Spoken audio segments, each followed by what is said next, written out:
So in this video, I'm going to go through some of the basic kinds of graphs and what we use them for. So one of the most basic kinds of graphs is a pie chart, right? So you've seen a gazillion pie charts throughout your academic career so far. They're commonly in the news or on the internet. And this tells us the differences in frequencies or percentages among categories of a nominal or ordinal variable. So this is like a frequency distribution in visual form.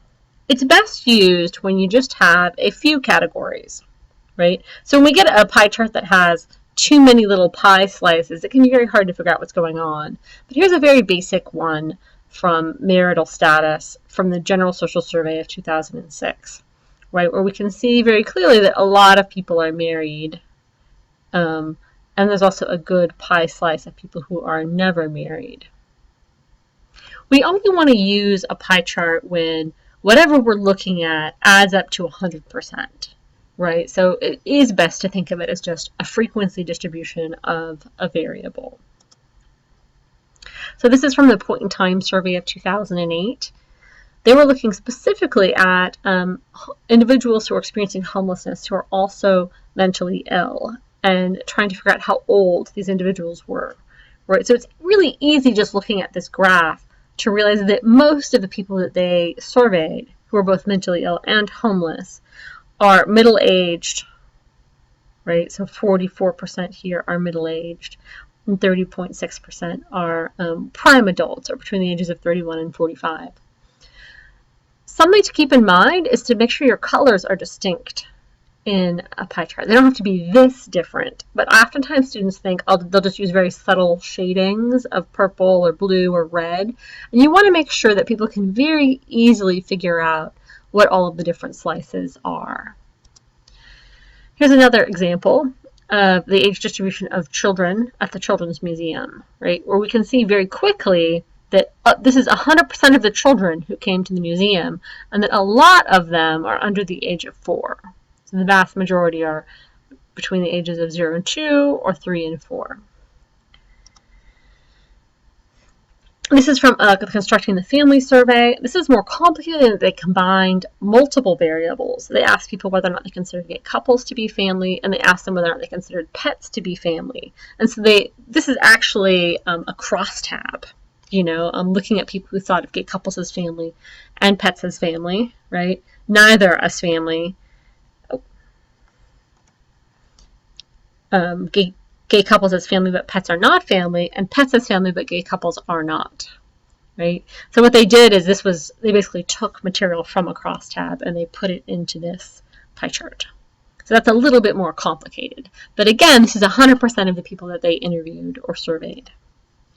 Bar graphs are also another way of representing nominal or ordinal variables, but we can oftentimes bring in a second or third variable to look at. So you can make a bar graph that can be basically like a crosstab in visual form. You can also use it to summarize answers from multiple variables. Usually you need to do this in Excel and not in SPSS. So a very simple bar graph of marital status, right? So this is, instead of the pie chart, we see married, widowed, divorced, separated, never married. Or this was a question on a survey about the Children's Museum where they asked people which exhibits they liked the most or they visited the most. And so people could check as many exhibits as they wanted. And what they did is they took each of those responses and they took the most common responses, right? So these were all separate variables in their spreadsheet, and they made a bar chart out of them. This was a really effective way of conveying lots of information all in one little table. Same thing here with the causes of homelessness in families, right? So loss of income is the most common response, but people could check multiple responses. These don't add up to 100% because some people checked both domestic violence and eviction, for example. Or which arrangements count as family. This is from the Constructing the Family Survey. So they were trying to get at people's understandings of what counted as family, and they arranged them from the most to the least common response. And this is a very aesthetically pleasing way of arranging a bar chart, from the most to the least common, or from the most common to the least common.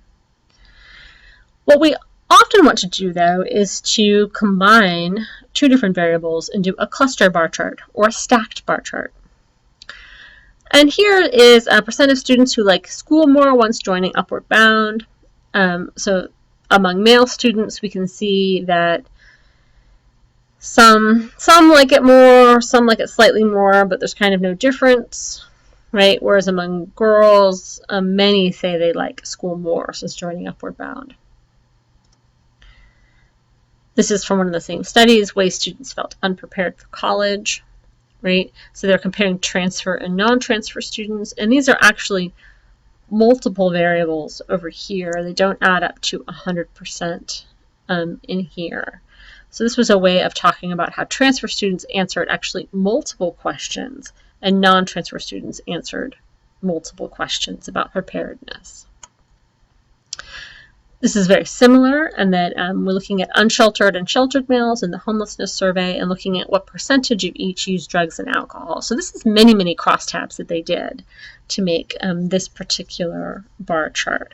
But what's great is we can compare lots of different variables here, both whether or not people are sheltered and unsheltered, their gender, and then these two outcomes, drugs and alcohol use.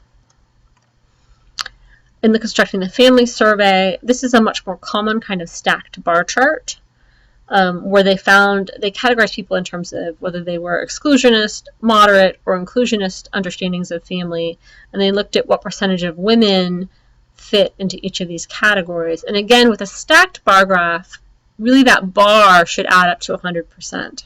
Right, so it's a little bit different. But we can see a really easy comparison here.